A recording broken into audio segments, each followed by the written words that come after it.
മനരായ സത്യവിശ്വാസിനികളെ, സർവശക്തനായ അള്ളാഹുവിൻ്റെ വിധിവിലക്കുകൾ അനുസരിച്ച് കഴിവിൻ്റെ പരമാവധി അള്ളാഹുവിനെ തഖ്വ ചെയ്ത് ജീവിക്കണമെന്ന് ആമുഖമായി എന്നോട് നിങ്ങളോടും വസിയത്ത് ചെയ്യുകയാണ്. അള്ളാഹു സുബ്ഹാനഹു വ തആല മുത്തഖീങ്ങളായിട്ട് ജീവിച്ച് മുസ്ലിമായി മരിക്കാനുള്ള തൗഫീക്ക് നമുക്കെല്ലാവർക്കും നൽകി അനുഗ്രഹിക്കട്ടെ. പ്രിയമുള്ളവരെ, മഹാനായ സ്വഹാബി മിസ്അബ് ബിൻ ഉമൈർ റളിയല്ലാഹു തആല അൻഹു പ്രവാചകർ സല്ലല്ലാഹു അലൈഹി വസല്ലമ തങ്ങൾക്ക് മുമ്പ് തന്നെ മദീനയിൽ പ്രബോധനവുമായി എത്തിയ സ്വഹാബിയാണ്. മദീനയിൽ നിന്ന് വന്ന 12 പേർ ഇസ്ലാം മതം സ്വീകരിക്കുകയും റസൂലുള്ളാഹി സ്വല്ലല്ലാഹു അലൈഹി വസല്ലമയിൽ നിന്നുള്ള ഒരു പ്രതിനിധിയെ ആവശ്യപ്പെടുകയും ചെയ്ത പശ്ചാത്തലത്തിലാണ് അല്ലാഹുവിൻ്റെ റസൂൽ സല്ലല്ലാഹു അലൈഹി വസല്ലമ മിസ്അബ് ബിൻ ഉമൈർ റളിയല്ലാഹു തആല അൻഹുവിനെ മദീനത്തേക്ക് അയക്കുന്നത്. മദീനയിലെ ഹസ്റജ് ഗോത്രത്തിലെ പ്രധാനപ്പെട്ട നേതാക്കളിൽ ഒരാളായ അസ്അദ് ബിൻ സുറാറ റളിയല്ലാഹു തആല അൻഹുവിൻ്റെ സംരക്ഷണയിൽ ഈ 12 പേർ മാത്രമടങ്ങുന്ന മുസ്ലിം സംഘത്തിനൊപ്പം ചേർന്ന് മിസ്അബ് ബിൻ ഉമൈർ റളിയല്ലാഹു തആല അൻഹു വ്യക്തിപരമായും ചില സംഘങ്ങളായും പലരെയും കണ്ടുമുട്ടുകയും വിശുദ്ധ ഖുർആനും ഇസ്ലാമിനെ കുറിച്ചും പരിചയപ്പെടുത്തുകയും ചെയ്തുകൊണ്ടേയിരുന്നു. ഈ പ്രബോധന പ്രവർത്തനങ്ങൾ മദീനയിൽ ചെറിയ രൂപത്തിൽ വ്യാപിച്ചു തുടങ്ങിയൊരു പശ്ചാത്തലത്തിൽ ഹസ്റജ് ഗോത്രക്കാരനായ അസ്അദ് ബിൻ സുറാറ റളിയല്ലാഹു അൻഹുവിനെയും ചേർത്തുകൊണ്ട് ഔസ് ഗോത്രത്തിലെ പ്രധാനപ്പെട്ടൊരു ഗോത്രമായ ബനി അബ്ദുൽ അഷ്ഹർ എന്ന് പറയുന്ന ഗോത്രത്തിൻ്റെ സംഘത്തെ കാണാൻ വേണ്ടി അവരിൽപ്പെട്ട ചില വ്യക്തികളെ സന്ദർശിക്കാനും അവരുമായി ഈ സത്യസന്ദേശത്തെക്കുറിച്ച് ചർച്ച ചെയ്യാനും വേണ്ടിയിട്ട് കടന്നു ചെന്നു. ബനി അഷ്ഹർ ഗോത്രക്കാരുടെ ഒരു ഈന്തപ്പനത്തോട്ടത്തിൽ ഒരു കിണറ്റിനോട് ചേർന്നുള്ള ഒരു മരച്ചോലയിൽ ചെറിയൊരു സംഘം ആൾക്കാരെ വിളിച്ചിരുത്തിയിട്ട് മിസ്അബ് ബിൻ ഉമൈർ റളിയല്ലാഹു തആല അൻഹു അല്ലാഹുവിൻ്റെ വചനം മുമ്പിൽ വെച്ചുകൊണ്ട് സംസാരിക്കാൻ തുടങ്ങുമ്പോൾ ഇങ്ങനെ ഒരു സംഭവം ഇവിടെ നടക്കുന്നു. ഔസ് ഗോത്രത്തിലേക്ക് അവിടുത്തെ പാവങ്ങളെ വിളിച്ചുകൂട്ടി തോട്ടത്തിലിരുത്തി മക്കയിൽ നിന്ന് വന്ന ഒരു വിദേശി പുതിയൊരു ആശയം ഇവിടെ പ്രചരിപ്പിച്ചു കൊണ്ടിരിക്കുന്നു എന്ന വാർത്ത സഅദ് ബിൻ മുആദ് റളിയല്ലാഹു അൻഹുവിൻ്റെയും അതോടൊപ്പം ഉസൈദ് ബിൻ ഹുദൈർ റളിയല്ലാഹു അൻഹുവിൻ്റെയും കാതുകളിലേക്ക് എത്തുന്നു. അന്ന് 2 പേരും ഇസ്ലാമിലില്ല എന്ന് മാത്രമല്ല, ഔസ് ഗോത്രത്തിൻ്റെ പ്രധാനപ്പെട്ട 2 നേതാക്കൾ കൂടിയാണ് അവർ 2 പേരും. അവരെ കാതിലേക്ക് വാർത്ത എത്തുമ്പോൾ അത് തടയപ്പെടേണ്ട ഒരു പ്രക്രിയയാണ്, ഇതെന്തായാലും തടഞ്ഞേ തീരൂ എന്ന് ഇരുവരും തീരുമാനിക്കുന്നു. എന്നാൽ അവിടെ ഉണ്ടായിരുന്ന കൂട്ടത്തിലുള്ള എല്ലാ മനുഷ്യർക്കും ഒരു അഭിപ്രായമുള്ള വിഷയത്തിൽ കയറി ഇങ്ങ് വന്നല്ലോ എന്ന്. ഔസ് ഗോത്രത്തിലേക്കും വന്നിട്ട് ഇവിടെ സാധുക്കളായ ജനങ്ങളെ അവരെ വിഡ്ഢികളാക്കിക്കൊണ്ട് അവരെ കബളിപ്പിച്ചുകൊണ്ട് എന്തോ മായാവാക്കുകൾ പറഞ്ഞ് അവരെ കബളിപ്പിച്ച് ഒപ്പം നിർത്തുന്ന ഒരു ആൾക്കൂട്ടം സൃഷ്ടിക്കാനുള്ള പദ്ധതിയാണ് നടക്കുന്നത്, തടയപ്പെടേണ്ടതുണ്ട്. സഅദ് ബിൻ മുആദ് റളിയല്ലാഹു അൻഹു പറഞ്ഞു, ഈ വന്നവനെ സംരക്ഷിക്കുന്നയാളുണ്ടല്ലോ അസ്അദ് ബിൻ സുറാറ എന്ന സ്വഹാബി, ആ മനുഷ്യൻ എൻ്റെ കൊച്ചുമകളുടെ മകനായി പോയത് കൊണ്ട് എനിക്ക് നേരിട്ട് ഈ വിഷയത്തിൽ ഇടപെടാൻ കഴിയില്ല, അതുകൊണ്ട് താങ്കളൊന്ന് ചെന്നിട്ട് ഈ വിഷയത്തിൽ തടയണം. അങ്ങനെ ഉസൈദ് ബിൻ ഹുദൈർ റളിയല്ലാഹു അൻഹു എല്ലാവരും കൂടി കൊടുത്ത ആവേശവും ഒപ്പം തനിക്ക് തന്നെയുള്ള വ്യക്തിപരമായിട്ടുള്ള പ്രതിഷേധവും വ്യക്തമാക്കിക്കൊണ്ട് തന്നെ ഊരിപ്പിടിച്ച വാളുമായിട്ട് ആ സദസ്സിലേക്ക്, ആ ഈന്തപ്പന തോട്ടത്തിലേക്ക് കടന്നു വന്നു. ഇവിടെ എന്താണ് നടക്കുന്നതെന്ന് അദ്ദേഹം ചോദിക്കുന്നു. ഇത് അവസാനിപ്പിക്കണം, ഈ ഏരിയയിൽ കണ്ടുപോകാൻ പാടില്ല, ജീവനിൽ കൊതി ഉണ്ടെങ്കിൽ 2 പേരോടും തന്നെയാണ്, ഹസ്റജ് ഗോത്രക്കാരായ സുറാറയുടെ മകനോടുകൂടി തന്നെയാണ് പറയുന്നത്, നിങ്ങൾ 2 പേർക്കും ജീവനിൽ കൊതി ഉണ്ടെങ്കിൽ ഇവിടെ നിന്ന് പൊക്കോളണം, എൻ്റെ ആയുധത്തിന് പണിയുണ്ടാക്കരുത് എന്ന് കർക്കശമായ ഭാഷയിൽ അയാൾ പറഞ്ഞു നിർത്തുന്നു. ആക്രോശിച്ച് നിൽക്കുന്ന ആ മനുഷ്യനോട് ഇവിടെ ശാന്തമായി മിസ്അബ് ബിൻ ഉമൈർ റളിയല്ലാഹു അൻഹു പറഞ്ഞു, ഞാൻ നിങ്ങളോട് ചിലത് പറയാം, എന്നെ ഒന്ന് നിങ്ങൾക്ക് കേൾക്കാമോ? എന്നെ ഒന്ന് കേൾക്കണം. ഞാൻ പറയുന്ന കാര്യങ്ങൾ കേട്ടിട്ട് നിങ്ങൾക്ക് സ്വീകരിക്കാൻ കഴിയുന്നില്ല എങ്കിൽ തീർച്ചയായിട്ടും നിങ്ങൾക്ക് നിരാകരിക്കാം. നിങ്ങൾ നിരാകരിക്കുന്ന പക്ഷം ഈ പ്രദേശത്തെ ഞാൻ ഉണ്ടാവില്ല, ഇനി ഞാൻ ഇങ്ങോട്ട് വരില്ല. അതുകൊണ്ട് നിങ്ങൾക്കൊന്ന് കേൾക്കാമല്ലോ, എന്തിനാക്രോശം, എന്ത് ക്രോധം, എന്തിനായുധം, ഇതിന് ആവശ്യമില്ല. സമാധാനപരമായി നിങ്ങൾ പറയുന്നത് ഞങ്ങൾ അംഗീകരിക്കും, ഇവിടെ നിന്ന് പോയി തരാം, പക്ഷെ നിങ്ങൾ നമ്മളൊന്ന് കേൾക്കൂ. അദ്ദേഹം പറഞ്ഞു, കുഴപ്പമില്ല, ഇത് ന്യായമായ കാര്യം, നിങ്ങൾ പറയും, ഞാൻ കേൾക്കാമെന്ന് പറഞ്ഞിട്ട് ഞാനും കേൾക്കാം, എന്താണ് പറയുന്നതെന്ന് അറിയണമല്ലോ എന്ന് കണക്കാക്കി ആ മനുഷ്യൻ അവിടെ ശാന്തമായിരുന്നു. ഇദ്ദേഹം പറയാൻ തുടങ്ങി. അല്ലാഹുവിൻ്റെ കലാമിൽ അവതീർണമായ ആയത്തുകളിൽ ചിലത് അദ്ദേഹം ഓതി വെക്കുകയും അത് ഉൾക്കൊള്ളുന്ന ആശയങ്ങളും ജീവിത ദർശനങ്ങളും പരിചയപ്പെടുത്തുകയും ചെയ്തു. ഓരോന്ന് കേൾക്കുമ്പോഴും ഈ കേട്ട മനുഷ്യൻ ഉസൈദ് ബിൻ ഹുദൈറിന്റെ കണ്ണുകൾ തുറന്നു വന്നുകൊണ്ടേയിരുന്നു. അവസാനം അദ്ദേഹം പറഞ്ഞ വാക്ക് ഇങ്ങനെയാണ്, നിങ്ങൾ എന്താണ് ചെയ്യുന്നത്? ഈ മതത്തിലേക്ക് കടന്നു വരുമ്പോൾ ഏത് രീതിയിലാണ് ഞാൻ ഇതിലേക്ക് പ്രവേശിക്കേണ്ടത്? അതുകൂടി എനിക്കൊന്ന് പറഞ്ഞു നൽകണമെന്ന്. ഈ വസ്ത്രവും ശരീരവും ശുദ്ധമാക്കിയിട്ട് ഷഹാദത്ത് ചൊല്ലിയാണ് ഇതിനാക്കി കടന്നു വരേണ്ടത് എന്ന് മുസ്അബ് ഇബ്നു ഉമൈർ പറയുമ്പോൾ ആ മനുഷ്യൻ കുളിച്ചു വൃത്തിയായി വന്നിട്ട് ഷഹാദത്ത് ചൊല്ലി ഇസ്ലാമിലേക്ക് കടന്നു വന്നു. മഹാനായ സ്വഹാബിയായി മാറി. ഉസൈദ് ബിൻ ഹുദൈറിനെ പോൽ ഖുർആൻ മനോഹരമായി പാരായണം ചെയ്യുന്നത് വളരെ വിരളം തന്നെയായിരുന്നു എന്ന് പുണ്യ നബി സല്ലല്ലാഹു അലൈഹി വസല്ലം അത്രയും ശ്രവണ പത്നിയോടുകൂടി ആ മനുഷ്യൻ ഖുർആൻ ഓതിയിട്ടുണ്ട്. നോക്കൂ, ഏകദേശം അല്പസമയം ശാന്തമായി കാര്യങ്ങൾ കേൾക്കാൻ വേണ്ടി കാതുകൂർപ്പിച്ച് നെഞ്ചു തുറന്നിരുന്നൊരു മനുഷ്യന്റെ ജീവിതത്തിലുണ്ടായ പരിവർത്തനമാണ് ഇത് നമുക്ക് പറയാനുള്ളത്. ഇതിന്റെ കൂടെ ഒന്നുകൂടി ചേർത്ത് വായിക്കണം ഈ സംഭവവുമായി ബന്ധപ്പെട്ട്. പിന്നെ അങ്ങനെ ക്ഷമയോടെ കേട്ട മനുഷ്യനുണ്ടല്ലോ, ആ മനുഷ്യൻ ഒരു രാത്രിയിൽ ഒരു യുദ്ധത്തിന് വേണ്ടി ഒരുങ്ങിയിരിക്കുകയാണ്. അടുത്ത ദിവസം പ്രഭാതത്തിൽ യുദ്ധത്തിന് പുറപ്പെടാൻ വേണ്ടി ഒരുങ്ങിയിരിക്കുമ്പോൾ അദ്ദേഹത്തിന്റെ കുതിര അതിനുവേണ്ടി തയ്യാറാക്കി ജീന കെട്ടി എല്ലാ അർത്ഥത്തിലും കുതിരയെ സജ്ജമാക്കിയിട്ട് ആലയിൽ കെട്ടിയിട്ട് ആലയോട് ചേർന്ന് കൊച്ചൊരു ടെന്റിൽ അദ്ദേഹം വിശുദ്ധ ഖുർആൻ ഓതാൻ വേണ്ടിയിരുന്നു. തൊട്ടടുത്ത മകൻ കിടന്നുറങ്ങുന്നുണ്ട്. തൊട്ടടുത്ത് മകനെ ഉറക്കി കിടത്തിയിട്ട് വിശുദ്ധ ഖുർആൻ ഓതിക്കൊണ്ട് ഈ മനുഷ്യൻ ഇരുന്നു. രാത്രി വളരെ വൈകി മനോഹരമായ ആ മനുഷ്യൻ ഖുർആൻ ഓതിക്കൊണ്ടിരിക്കുമ്പോൾ ഖുർആൻ ഓതുമ്പോഴെല്ലാം ഈ കുതിര ബഹളം വെക്കും. കുതിര ചാടാനും ബഹളം വെക്കാനും തുടങ്ങും. കുതിരയുടെ കയ്യാങ്കളി കണ്ടിട്ട് ഇയാൾക്ക് ഭയമായി. ഈ സ്വഹാബി പെട്ടെന്ന് ഓതൽ നിർത്തും. കാരണം ആ കുതിര ചാടി ആ ബഹളം ഉണ്ടാക്കിയിട്ട് അവസാനം ഉറങ്ങിക്കിടക്കുന്ന തന്നെ മകനെ ചവിട്ടുമോ എന്ന് ആ മനുഷ്യൻ ഭയന്നു. ഓതൽ നിർത്തുമ്പോൾ കുതിരയും സമാധാനത്തോടെ നിൽക്കും. പിന്നെയും ഖുർആൻ ഓതും. അപ്പോഴും കുതിര ബഹളം ഉണ്ടാക്കും. മകനെ ചവിട്ടുമെന്ന് ഭയന്ന അവസാനം ഈ മനുഷ്യൻ ഖുർആൻ പാരായണം അവസാനിപ്പിച്ചു. എന്നിട്ട് മേലേക്ക് നോക്കുമ്പോൾ ആ മനുഷ്യന്റെ മുകളിലൂടെ ഒരു പന്തൽ പോലെ ഒന്ന് വിളക്കുകൾ തൂക്കിയിട്ടിട്ടുള്ള കത്തിജ്വലിക്കുന്ന വിളക്കുകൾ തൂക്കിയിട്ട് അലങ്കരിച്ചിട്ടുള്ള പന്തൽ പോലെ ഒന്ന് ആകാശത്തേക്ക് ഉയർന്നു പോകുന്നത് ആ മനുഷ്യൻ കണ്ടു. അടുത്ത ദിവസം പ്രവാചകന് മുമ്പിൽ വന്ന് പറഞ്ഞു, റസൂലേ, ഞാൻ ഇന്നലെ രാത്രി ഖുർആൻ ഓതിക്കൊണ്ടിരിക്കുമ്പോൾ എൻ്റെ മകൻ എൻ്റെ അടുത്ത് കിടക്കുന്നുണ്ടായിരുന്നു. ഉറങ്ങുകയാണ് അവൻ. അടുത്തെൻ്റെ കുതിരയിൽ നിൽക്കുന്നുണ്ട്. യുദ്ധത്തിന് പോകാൻ ഒരുക്കി വെച്ച് കുതിരയിൽ നിൽക്കുന്നുണ്ടായിരുന്നു. പക്ഷെ ഖുർആൻ ഓതുമ്പോഴെല്ലാം കുതിരയ്ക്ക് ബഹളമായിരുന്നു. എന്റെ മകനെ ചവിട്ടുമെന്ന് ഭയന്നിട്ട് ഞാൻ നിർത്തിക്കളഞ്ഞു എന്ന് റസൂല് പറഞ്ഞ മറുപടി, ഹുദൈറിന്റെ മകനെ നീ ഓതിക്കൊണ്ടിരിക്കണമായിരുന്നു. കാരണം നിന്റെ ഓതൽ കേൾക്കാൻ വേണ്ടി അവിടെ വന്നത് അള്ളാഹുവിന്റെ പട്ടാളമായ മലക്കുകളാണ്. അള്ളാഹുവിന്റെ മലക്കുകൾ നിന്റെ ഖുർആൻ കേട്ടിരിക്കുകയായിരുന്നു എന്ന് പുണ്യ നബി സല്ലല്ലാഹു അലൈഹി വസല്ലം എന്നല്ല അതിശയോക്തി കൂടി ഒരു പ്രയോഗം കൂടി പ്രവാചകൻ പറഞ്ഞു വെച്ചു. ഒരു വേള നീ ഖുർആൻ ഓതൽ തുടർന്നിരുന്നുവെങ്കിൽ നേരം വെളുക്കുന്നത് മലക്കുകൾ അറിയുമായിരുന്നില്ല, ജനങ്ങൾ മലക്കുകളെ കാണുമായിരുന്നു ഈ മണ്ണിൽ വെച്ചെന്ന് പുണ്യ നബി സല്ലല്ലാഹു അലൈഹി വസല്ലം അള്ളാഹുവിന്റെ റസൂൽ സല്ലല്ലാഹു അലൈഹി വസല്ലം. ഒരു മനുഷ്യൻ ക്ഷമയോടുകൂടി ഉരുപ്പിടിച്ച വാളും കൊണ്ട് വന്നിട്ട് തുരത്താൻ വേണ്ടി വന്ന മനുഷ്യനാണ്. ശാന്തമായി ക്ഷമയോടുകൂടി തൻ്റെ കാതുകൾ കുറിപ്പിച്ച് ശ്രദ്ധയോടുകൂടി കാര്യങ്ങൾ കേൾക്കാൻ വേണ്ടി ക്ഷമ കാണിച്ചപ്പോൾ ആ മനുഷ്യനെ പിൽക്കാലത്ത് കേൾക്കാൻ വേണ്ടി മലക്കുകൾ മണ്ണിലേക്ക് ഇറങ്ങി വന്നതാണ് ചരിത്രം. ഇവിടെ ഞാനിത് പറഞ്ഞു വരുന്നത് നമുക്ക് അള്ളാഹു നൽകിയ വലിയൊരു നിഅമത്തിനെ നമ്മുടെ മുമ്പിൽ ബോധ്യപ്പെടുത്താൻ വേണ്ടിയാണ്. നമ്മൾ ശ്രദ്ധിക്കാതെ പോയ വലിയൊരു നിഅമത്താണ് നമുക്ക് അള്ളാഹു നൽകിയ രണ്ട് കാതുകൾ. ഈ രണ്ട് കാതുകൾ, കണ്ണിന്റെ വിലയൊക്കെ നമ്മൾ ഒരുപാട് ചർച്ച ചെയ്യാറുണ്ട്. അതിനെക്കുറിച്ച് നമ്മൾ ആലോചിക്കാറുമുണ്ട്. നമുക്ക് കിട്ടിയ അവയവങ്ങളിൽ എല്ലാത്തിനെ കുറിച്ചും അതിൻ്റെ അനുഗ്രഹങ്ങളെക്കുറിച്ച് നമ്മൾ ആലോചിക്കുകയോ വാചാലരാകുകയോ ചെയ്യാറുണ്ട്. പക്ഷേ അള്ളാഹു നൽകിയ ഏറ്റവും മഹത്തായ അനുഗ്രഹമായ കാതുകളെക്കുറിച്ച് ആലോചിക്കുക പോലും ചെയ്യാറില്ല. എത്ര വലിയ നിഅമത്താണ് ഈ കാതുകൾ എന്നറിയുമോ നിങ്ങൾക്ക്? നമുക്കറിയാമല്ലോ നമ്മളെ മനുഷ്യന്റെ മഹത്വം എന്താണ്. എപ്പോഴും നമ്മൾ വീമ്പ് പറയുന്നത് മനുഷ്യൻ ജ്ഞാനമുള്ളവനാണ്, വിജ്ഞാനവും വിവേകവുമാണ് മനുഷ്യനെ മറ്റ് ജീവജാലങ്ങളിൽ നിന്ന് വേറിട്ട് നിർത്തുന്നത്, അവന്റെ മഹത്വത്തിന്റെ മാനദണ്ഡം എന്നുള്ളത്. എന്നാൽ വിശുദ്ധ ഖുർആൻ പറയുന്നു, വഹുവല്ലദീ അഖ്റജകും മിൻ ബുതൂനി ഉമ്മഹാതികും ലാ തഅലമൂന ശൈഅ. എന്നാൽ നിങ്ങൾക്ക് ഒന്നും അറിയില്ല. മനുഷ്യരെ നിങ്ങൾ പിറന്നു വീഴുമ്പോൾ, ഒരു കുഞ്ഞ് മനുഷ്യക്കുഞ്ഞായിരിക്കുമ്പോൾ നിങ്ങൾക്കൊന്നും അറിയില്ലല്ലോ. നിങ്ങൾ ഒന്നും അറിയാത്തവരായ പിറന്നു വീഴുന്നത്. അറിവാണ് നമ്മുടെ മഹത്വം എന്ന് പറയുമ്പോൾ അറിവ് അല്പം പോലും ഇല്ലാതെ, ഒരു ഷെയ് പോലും അറിയാതെയാണ് ഓരോ മനുഷ്യനും പിറക്കുന്നത് എന്ന് വിശുദ്ധ ഖുർആൻ. എന്നാൽ മറ്റു ജീവവർഗങ്ങൾ അങ്ങനെയല്ല. അവയ്ക്ക് ആവശ്യമായ ജീവിതത്തെക്കുറിച്ച് വ്യക്തമായ ഒരു ധാരണയോടുകൂടിയാണ് ഓരോ ജീവവർഗങ്ങളും പക്ഷിപറവാദികളും ജനിക്കുന്നത്. അള്ളാഹുവിന് നിക്ഷേപമാണ് ആ ഇൻഫർമേഷൻ, ആ അറിവുകൾ.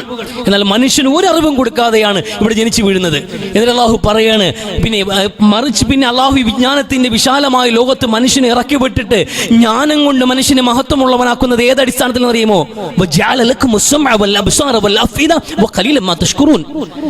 ശേഷം അള്ളാഹു പറഞ്ഞത് അവന് കാത് നൽകി, അവന് കേൾക്കാനുള്ള ശേഷി നൽകി. കേൾക്കാനുള്ള കഴിവും കാണാനുള്ള കഴിവും ചിന്തിക്കാനുള്ള ശേഷിയും അള്ളാഹു മനുഷ്യന് നൽകി. അതാണ് മനുഷ്യന്റെ മഹത്വത്തിലേക്ക്, ജ്ഞാനത്തിലേക്ക്, വിവേകത്തിലേക്ക് മനുഷ്യനെ അടുപ്പിക്കുന്നത് എന്ന് വിശുദ്ധ ഖുർആൻ.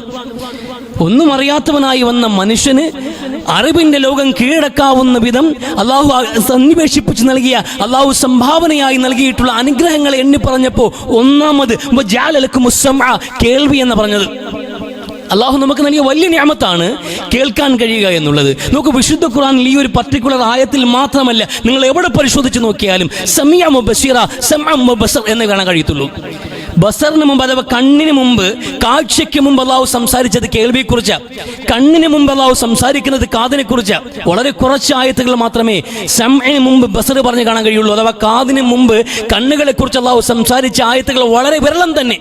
അതാണെങ്കിലോ പരലോകത്തിന്റെ ശിക്ഷകളെ കുറിച്ച് സംസാരിച്ച ഭാഗത്ത് മാത്രമാണ്. കാരണം അവിടെ നഗ്ന നേത്രങ്ങൾ കൊണ്ട് അള്ളാഹുവിന്റെ അദാബുകൾ നമ്മൾ കണ്ടറിയുമെന്നത് സൂചിപ്പിക്കാൻ വേണ്ടിയാണ് അവിടെ ബസറിന് മുൻതൂക്കം കൊടുത്തത്. അല്ലാത്തിടത്തോളം മനുഷ്യനെ സംബന്ധിച്ചിടത്തോളം അറിവാണല്ലോ അവനെ മുന്നോട്ട് നയിക്കുന്നത്. അവൻ പഠിക്കുന്ന അറിവുകൾ, വിജ്ഞാനവും തിരിച്ചറിവുകളുമാണ് അവനെ മുന്നോട്ട് നയിക്കുന്നതെങ്കിൽ ആ അറിവുകളെല്ലാം മനുഷ്യന് വരുന്നത് ചില മാധ്യമങ്ങളിലൂടെയാണ്. ആ മാധ്യമങ്ങളിൽ ഏറ്റവും പ്രധാനപ്പെട്ടത് ആണ് കേൾവി. കേൾവി എന്തുകൊണ്ട് കേൾവി മുന്തിച്ചു എന്നതിന് ഇതിനും അപ്പുറത്തേക്ക് വിശദീകരണങ്ങൾ പോകുന്നുണ്ട്. അതിനും അപ്പുറത്തേക്കാണ് കണ്ണുകൊണ്ട്. ഇപ്പൊ ഈ നിപ്പിൽ എനിക്ക് മുമ്പിലുള്ളത് മാത്രമേ കാണാൻ കഴിയത്തുള്ളൂ. എന്റെ കണ്ണുകൾ കൊണ്ട് എനിക്ക് വാച്ച് ചെയ്യാൻ കഴിയുന്ന കാര്യങ്ങൾ ഈ മുമ്പിലുള്ളത് മാത്രമാണ്. എന്നാൽ കാതുകളെ സംബന്ധിച്ചിടത്തോളം 6 ദിശയിലുള്ളതും ഈ നിപ്പിൽ എനിക്ക് അറിയാൻ കഴിയും. ശബ്ദ തരംഗങ്ങളിലൂടെയാണെങ്കിൽ എന്റെ മുകളിലുള്ളതും താഴെയുള്ളതും മുന്നിലുള്ളതും ബാക്കിലുള്ളതും വലത്തും ഇടത്തുമുള്ളതും 6 ദിശയിലുള്ളതും കേട്ടറിയാൻ എനിക്ക് ഇവിടെ നിന്ന് സാധ്യമാകും. ഇത് അള്ളാഹു നൽകിയിട്ടുള്ള കഴിവാണ്. അതിന് മുൻതൂക്കമാണ്. അതോടൊപ്പം തന്നെ പോയ കാലത്തിന്റെ ചരിത്രങ്ങൾ കേട്ടറിയുകയാണ്. നമ്മൾ കേട്ടറിയുകയാണ്. വളരെ ഗൗരവപ്പെട്ട വിഷയമാണ്. വഹയിന്റെ ഭാഷയും ശബ്ദതരംഗങ്ങളായി പ്രവാചകന്റെ കാതുകളിലേക്ക് ഇറങ്ങുകയാണ്. അങ്ങനെ ഓരോന്നും കേട്ടറിയുക എന്നുള്ളത്, കാതുകൾ കുറിപ്പിക്കുക എന്നുള്ളത് വളരെ പ്രധാനപ്പെട്ട ഒരു അനുഗ്രഹമാണ്. ആ അനുഗ്രഹത്തെ വ്യക്തമായി ഉപയോഗപ്പെടുത്തുന്നതിൽ മനുഷ്യർ പരാജയപ്പെട്ടു പോകുന്നുണ്ട് എന്നാണ് വസ്തുത. നമുക്ക് കേൾക്കാനും അറിയാനും വേണ്ടി അള്ളാഹു നൽകിയ വലിയ അനുഗ്രഹമാണ് ഈ കാതുകൾ. ഈ കാതുകൾ കൊണ്ട് കാര്യങ്ങൾ മനസ്സിലാകുന്ന വിധത്തിൽ ശ്രദ്ധയോടെ കേട്ട് ജീവിതത്തിലേക്ക് പകർത്താൻ ഒരു മനുഷ്യനെ കൊണ്ട് കഴിയുന്നില്ലെങ്കിലോ ഏറ്റവും നികൃഷ്ടമായ ഒരു മനുഷ്യന്റെ ജീവിതാവസ്ഥയെ അള്ളാഹു ആവരണം ചെയ്യുകയാണ് മനോഹരമായിട്ട്. അള്ളാഹുവിന്റെ പടപ്പുകളിൽ, അള്ളാഹുവിന്റെ ജീവജാലങ്ങളിൽ, ജീവിവർഗങ്ങളിൽ ഏറ്റവും നികൃഷ്ടമായത് ഈ ഭദ്രതയാണ് എന്ന് വിശുദ്ധ ഖുർആൻ. നിശബ്ദതയും ഭദ്രതയുമാണ് എന്ന് വിശുദ്ധ ഖുർആൻ. വളരെ ഗൗരവമുള്ള ഒരു ഭാഷയാണ്, മനോഹരമായൊരു പ്രയോഗവുമാണ്. കാതുകൾ കേൾക്കാൻ കഴിയാതെ പോകുന്ന അവസ്ഥയുണ്ടല്ലോ. ഈ കാതുണ്ട്, നമ്മൾ കേൾക്കാത്തവരാണോ? എല്ലാ ശബ്ദങ്ങളും കേൾക്കുന്നുണ്ട്. ആ കേൾവിയല്ല ഇവിടെ ഉദ്ദേശിക്കുന്നത്. ആ കേൾവിയല്ല ഉദ്ദേശിക്കുന്നത്. കേൾക്കുക എന്നതിന്റെ അടിസ്ഥാനം എന്നുള്ളത് ഹൃദയം കൊണ്ട് കേൾക്കാനാണ്.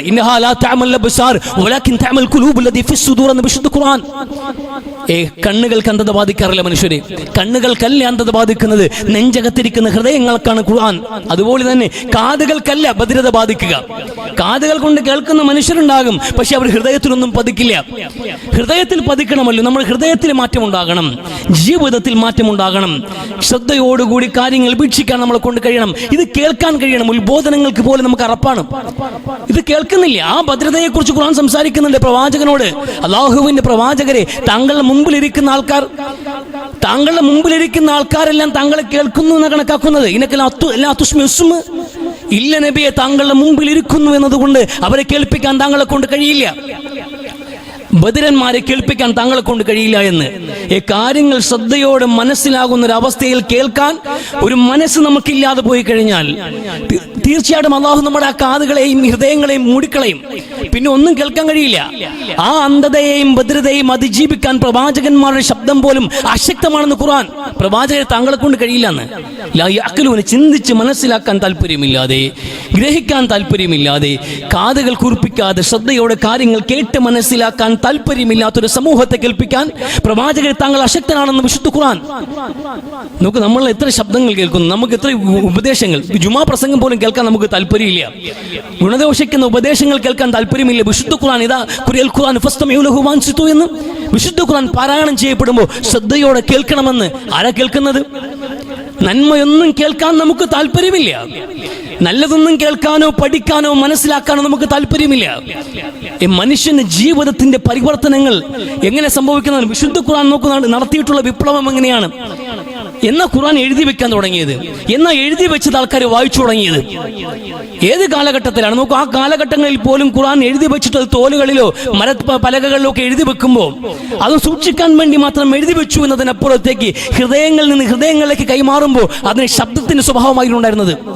70ഓളം സഹാബാക്കൾ ഹാഫിളിങ്ങൾ യമാമ യുദ്ധത്തിൽ കൊല്ലപ്പെട്ട് കഴിയുമ്പോഴാണ് വിശുദ്ധ ഖുർആൻ ജംഅ ചെയ്യണമെന്ന്, ക്രോഡീകരിക്കണം, ഗ്രന്ഥരൂപത്തിലാക്കണമെന്ന് ആലോചന പോലും ഉണ്ടായത്. അതുവരെയും പരസ്പരം ഓതുകയായിരുന്നു, പരസ്പരം കേൾപ്പിക്കുകയായിരുന്നു. കേട്ടുണ്ടായിരുന്നത് ഒരാൾ ഓതും, ഒരാൾ കേൾക്കും. അന്യോന്യം ഖുർആൻ ആയത്തുകൾ അവരുടെ ജീവിതത്തിൽ നിറഞ്ഞു നിന്നത് പുസ്തക രൂപത്തിലല്ല, ശബ്ദ തരംഗങ്ങളായിക്കൊണ്ട്. ഓരോ ശബ്ദവും കാതുകളിലേക്ക് വീഴുമ്പോൾ അത് ഹൃദയത്തിലേക്കാണ് വീണിരുന്നത്. ആ ഹൃദയത്തിലേക്ക് നങ്കൂരമിട്ട് നിൽക്കുന്ന വിശുദ്ധ വാചകങ്ങൾ അവർ ജീവിതത്തെ ക്രമീകരിക്കാൻ തുടങ്ങിയപ്പോൾ മനോഹരമായ ഒരു ജീവിത സംസ്കാരം ഒരു സമൂഹത്തിൽ കെട്ടിയുയർത്താൻ കഴിഞ്ഞു മുഹമ്മദ് നബി സ്വല്ലല്ലാഹു അലൈഹി വസല്ലം തങ്ങൾക്ക് വിശുദ്ധ ഖുർആനും. അത് കേൾക്കാൻ കഴിയണ്ടേ? ആ കേൾവിയാണ് മക്കയിലെ മുശ്രിക്കുകൾ പോലും ഭയന്നു. ലാ തസ്മഉ ലിഹാദൽ ഖുർആൻ വൽഗൂ ഫീഹി ലഅല്ലക്കും തഗ്ലിബൂൻ. കേട്ടാ നന്നായി പോകുമെന്ന് ഭയന്നിട്ട് മക്കയിലെ മുശ്രിക്കുകൾ ധിക്കാരവും നിഷേധവും കുഫ്റും മുറ്റിപ്പോയ ആൾക്കാർ, അവർക്കറിയാമായിരുന്നു സത്യമാണെന്ന്, ഈ ദർശനവും ആശയവും നന്നാണെന്ന്. പാരമ്പര്യവാദമോ അഹന്തയോ അഹങ്കാരമോ അവരുടെ ജാള്യതയോ കാരണം മാറുന്നവരാണ് അവർ ഈ മതത്തിൽ നിന്ന്. അത്തരം ആൾക്കാരെ സംബന്ധിച്ചിടത്തോളം നിഷ്പക്ഷവും സത്യസന്ധവുമായി കാര്യങ്ങൾ ചിന്തിക്കുന്ന ഗ്രഹിക്കുന്ന ഏതൊരു വ്യക്തിയെയും കീഴടക്കാൻ പോകുന്നത് വിശുദ്ധ ഖുർആന്റെ വാചകങ്ങൾ ഉൾക്കൊണ്ടിട്ടുണ്ട് എന്ന് മനസ്സിലാക്കിയത് കൊണ്ടാണ് ആരും കേൾക്കരുത് എന്ന് പോലും പറഞ്ഞത്. പക്ഷേ കേട്ടവരെല്ലാം കേട്ടവർ ഇസ്ലാമിലേക്ക് വന്നുകൊണ്ടേയിരിക്കുകയാണ്. ഉസൈദ് ബിൻ ഹുദൈറിന്റെ ഒറ്റപ്പെട്ട ഒരു സംഭവമല്ലല്ലോ ഇത്. ഉമർ ബിൻ ഖത്താബ് അടക്കമുള്ള ഓരോ സ്വഹാബാക്കളെയും ഇസ്ലാമിലേക്ക് അടുപ്പിച്ചത്, ഈ ജീവിത ദർശനം ഏറ്റെടുക്കാൻ കാരണമായത് കാതുകൾ കുറിപ്പിച്ച് കേൾക്കാൻ തയ്യാറായപ്പോഴാണ്. ശ്രദ്ധയോടെ കേൾക്കാൻ തയ്യാറായപ്പോൾ അവർക്ക് മനസ്സിലാക്കണമെന്ന താല്പര്യത്തോടെ കേൾക്കുക, മനസ്സിലാക്കണമെന്നും ഗ്രഹിക്കണമെന്നും താല്പര്യത്തോടെ കേൾക്കാൻ കഴിയണം.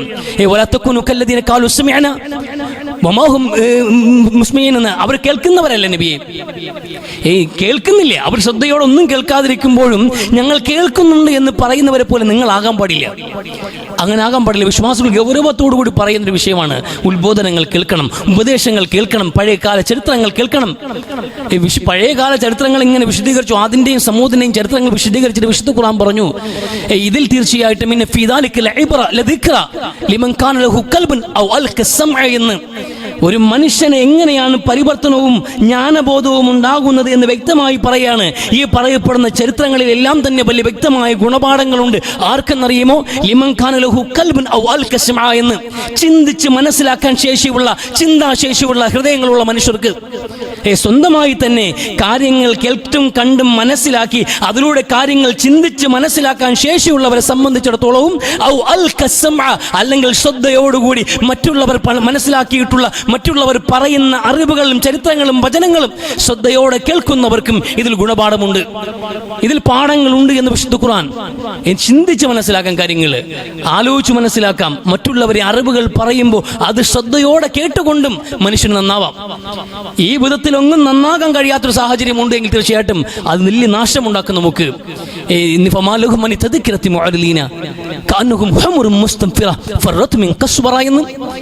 അലറി വിളിക്കുന്ന സിംഹത്തിൽ നിന്ന് വരണ്ടോടുന്ന കഴുതകളെ പോലെ ഉത്ബോധനങ്ങൾ കേട്ടപ്പോ കാതും പൊത്തിപ്പിടിച്ച് നിങ്ങൾ എങ്ങോട്ടാ ഓടിപ്പോയത് എന്ന് വിശുദ്ധ ഖുർആൻ. വിശുദ്ധ ഖുർആന്റെ ചോദ്യമാണ്.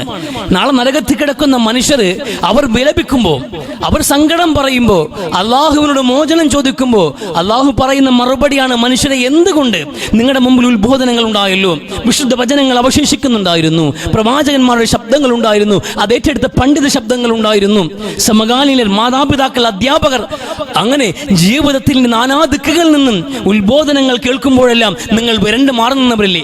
ഗർജിക്കുന്ന സിംഹത്തിൽ നിന്ന് വിരണ്ടോടുന്ന കഴുതകളെ പോലെ മാറി നിന്ന നിങ്ങൾക്ക് പിന്നെ എങ്ങനെയാണ് രക്ഷയുണ്ടാകുന്നത്? നിങ്ങൾക്ക് വേണ്ടി ഒരു ശുപാർശകൻ നിന്ന് കടന്നു വരില്ല. ഇനി ഒരു ശുപാർശകനെ ഞാൻ സ്വീകരിക്കാൻ പോകുന്നില്ല എന്ന് വിശുദ്ധ ഖുർആൻ.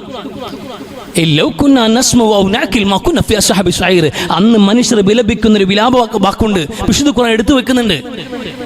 ഒരു വിലാപ വാക്കുണ്ട്, മനുഷ്യന്റെ സങ്കടത്തോടുകൂടി മനുഷ്യൻ തിരിച്ചറിവിൽ നിന്നുകൊണ്ട് പറയുന്നൊരു വാക്കുണ്ട്. നരകത്തിൽ കിടന്നുകൊണ്ട് മനുഷ്യൻ പറയുന്നൊരു വാചകമാണ്, ഞങ്ങൾ കേട്ടിരുന്നുവെങ്കിൽ. നമ്മൾ കേൾക്കേണ്ടത് കേട്ടിരുന്നെങ്കിൽ, മനസ്സിലാക്കുന്ന വിധത്തിൽ കാര്യങ്ങൾ ചിന്തിക്കാനും ഗ്രഹിക്കാനും പാഠം ഉൾക്കൊള്ളാനും പകർത്തിയെടുക്കാനുമുള്ള മനോഭാവത്തോടുകൂടി താല്പര്യത്തോടുകൂടി നമ്മൾ കേട്ടിരുന്നുവെങ്കിൽ, കാര്യങ്ങൾ മനസ്സിലാക്കിയിരുന്നുവെങ്കിൽ ഈ നരകത്തിന്റെ അവസ്ഥ നമുക്ക് ഉണ്ടാവില്ലായിരുന്നു. ഈ നരകത്തിന്റെ അവകാശികളായി ഞങ്ങൾ മാറില്ലായിരുന്നു എന്ന് മനുഷ്യർ തിരിച്ചറിയുന്ന ഒരു സാഹചര്യം ഉണ്ടാകും. അതുകൊണ്ട് മനുഷ്യർ ഗൗരവത്തോടെ മനസ്സിലാക്കണം. നമ്മൾ കേട്ട് മനസ്സിലാക്കിയില്ല എങ്കിൽ നമ്മൾ കണ്ടറിയുന്നത് നരകീയ ശിക്ഷയായിരിക്കും. അത് മാത്രമല്ല, വളരെ പ്രധാനപ്പെട്ട മറ്റൊരു കാര്യം, നിരന്തരമായി സത്യത്തെ നമ്മൾ നിരാകരിക്കുന്ന പക്ഷം എല്ലാം കേൾക്കാൻ നമുക്ക് താല്പര്യമില്ല, കേൾക്കുന്നേ ഇല്ല, കേൾക്കാനുള്ള ഉദ്ദേശവും നമുക്കില്ല. നമുക്കാകെ കേൾക്കാൻ താല്പര്യമുള്ളത് നമുക്ക് മനസ്സിനും നമ്മുടെ കാതുകൾക്കും കുളിർമ നൽകുന്ന തമാശകൾ, കളിതമാശകൾ, സംഗീതങ്ങൾ, പാട്ടുകൾ, കച്ചേരികൾ, അങ്ങനെയുള്ള ആഭാസതരങ്ങൾ. അത്തരത്തിൽ നമുക്ക് എന്തൊക്കെയാണോ രസം നൽകുന്നത് ആ രസങ്ങളായ എന്റർടൈൻമെന്റുകളായ കാര്യങ്ങൾ സുഖിച്ചും സന്തോഷിച്ചും കേട്ടുകൊണ്ടേ പോവുക നമ്മൾ. അല്ലെ, അതാണ് നമ്മൾ ആഗ്രഹിക്കുന്നത്. ഇതൊക്കെ കേട്ട് കേട്ട് കേട്ട് നമ്മൾ മുന്നോട്ട് പോകുന്ന പക്ഷം പോവുക അങ്ങനെ പോയിക്കൊണ്ടിരിക്കുകയാണ്. അതിനപ്പുറത്തേക്ക് സത്യം കേൾക്കാൻ, പടച്ചവനെ കുറിച്ചറിയാൻ, വിശുദ്ധ ഖുർആന്റെ വാചകങ്ങൾ കേൾക്കാൻ, ഉത്ബോധനങ്ങൾ ശ്രദ്ധിക്കാൻ, അതിലൂടെ പരിവർത്തനം ഉണ്ടാക്കാൻ അതിനൊന്നും താല്പര്യമില്ലാതെ സത്യത്തെ സമ്പൂർണ്ണമായി നിരാകരിച്ചുകൊണ്ട് ഈ കാതുകളെ വേണ്ട വിധം നിങ്ങൾ ഉപയോഗിക്കാത്ത പക്ഷം അവരുടെ ഹൃദയങ്ങൾക്കും കണ്ണുകൾക്കും കാതുകൾക്കും അല്ലാഹു അവസാനം ഒരു സീലിംഗ് വെക്കും. സീല് വെച്ച് കഴിഞ്ഞാൽ പിന്നെ ഒരു കാലഘട്ടത്തിലും അത് തുറക്കപ്പെടില്ല. ഒരു കാലത്തും ഒരു പ്രവാചകനും അത് കടന്നു വരാൻ, അതിനെ അതിജീവിച്ചുകൊണ്ട് നിങ്ങൾ നന്നാക്കാൻ കഴിയില്ല എന്ന് വിശുദ്ധ ഖുർആൻ. അതാ കഫ്ർ. കുഫ്റിന് 2-3 സ്വഭാവമുണ്ട്. ഒരു സ്വഭാവമായി പറഞ്ഞത് വിശുദ്ധ ഖുർആൻ, സവാഉൻ അലൈഹിം അൻദർതഹും അം ലം തുൻദിർഹും ലാ യുമിനൂൻ. താങ്കൾ ഇനി മുന്നറിയിപ്പ് കൊടുത്താലും ശരി, മുന്നറിയിപ്പ് കൊടുത്തില്ലെങ്കിലും ശരി, ഇവർ നന്നാവൂല നബിയെന്ന്. എല്ലാ കാഫിര്യങ്ങളെ കുറിച്ചുമല്ല, എല്ലാ കാഫിര്യങ്ങളെ കുറിച്ചുമല്ല. കാഫിരിങ്ങൾ ഖുർആന്റെ തുടക്കത്തിലെ, ബക്കറയിൽ തുടക്കത്തിലേ പറയാണ് ഈ കാഫിര്യങ്ങൾക്ക് ഈ മുന്നറിയിപ്പ് കൊടുത്താൽ നന്നാവൂലെന്ന്. അങ്ങനെയാണോ? അങ്ങനെയല്ല.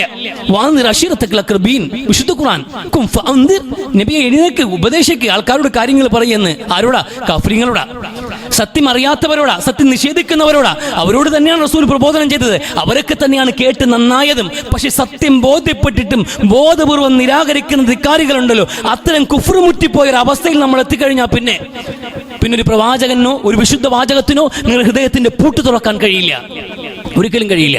അത് അല്ലാഹു വെച്ച ശീലാണ്. നിങ്ങൾ ആ അവസ്ഥയിൽ തന്നെ ധിക്കാരികളായി കുഫ്റിലായി നിങ്ങൾ മരണപ്പെടേണ്ടി വരും. അത് വലിയ നഷ്ടം തന്നെയാണ്. അത് വലിയ ഖേദം നമുക്ക് സൃഷ്ടിച്ചിട്ടും കാര്യം ഉണ്ടാവില്ല. അത് വലിയ പതനം തന്നെയാണെന്ന് വിശ്വാസികൾ തിരിച്ചറിയണം, വലിയ ഗൗരവത്തോടെ മനസ്സിലാക്കുക. അതുകൊണ്ട് ഈ കാതുകൾ അല്ലാഹു നൽകിയ വലിയ അനുഗ്രഹമാണ്. ഇത് അല്ലാഹുവിനെ കേൾക്കാൻ, വിശുദ്ധമായ കലാമുകൾ കേൾക്കാൻ, വിശുദ്ധമായ വാചകങ്ങൾ കേൾക്കാൻ, അതിലൂടെ പരിവർത്തനം ഉണ്ടാക്കാൻ, ഉൾക്കൊള്ളുന്ന മനോഭാവത്തോടെ, സ്വീകരിക്കുന്ന മനോഭാവത്തോടെ, ശ്രദ്ധയോടുകൂടി കേൾക്കാൻ കഴിയണം നമുക്ക്. അതുകൊണ്ട് എവിടെ ഉത്ബോധനം കേൾക്കുന്നു, പ്രഭാഷണങ്ങളുണ്ടോ, അല്ലെങ്കിൽ കഴമ്പുള്ള കാര്യങ്ങൾ എവിടെ ചർച്ച ചെയ്യപ്പെടുന്നു, വിശുദ്ധ ഖുർആൻ എവിടെ ഓതപ്പെടുന്നു, അതൊക്കെ ശ്രദ്ധയോടെ കേൾക്കാൻ കഴിയണം. വിളിക്കുന്ന ബാങ്ക് പോലും ശ്രദ്ധയോടെ കേൾക്കാൻ ഈ കാതുകൾക്ക് കഴിയുന്നില്ല എങ്കിൽ പിന്നെ ആ ബാങ്ക് പോലും, എന്നുവെച്ചാൽ അല്ലാഹുവിന്റെ ഷിയാറുകളുമായി ബന്ധപ്പെട്ട് വരുന്ന ശബ്ദങ്ങൾ പോലും അല്പമൊന്ന് ശ്രദ്ധിക്കാൻ പോലും കഴിയാത്ത വിധം ദുനിയാവിന്റെ രസങ്ങൾ, ദുനിയാവിന്റെ സന്തോഷങ്ങൾ നമ്മളെ ഹൃദയങ്ങൾക്ക് മൂടിയിട്ടിട്ടുണ്ട് എങ്കിൽ അത് വലിയ നഷ്ടം തന്നെയാണ് എന്ന് ആലോചിക്കണം, ഗൗരവത്തോടെ മനസ്സിലാക്കാതെ ചിന്തിച്ച് പ്രവർത്തിക്കാൻ തൗഫീഖ് നൽകി അനുഗ്രഹിക്കും.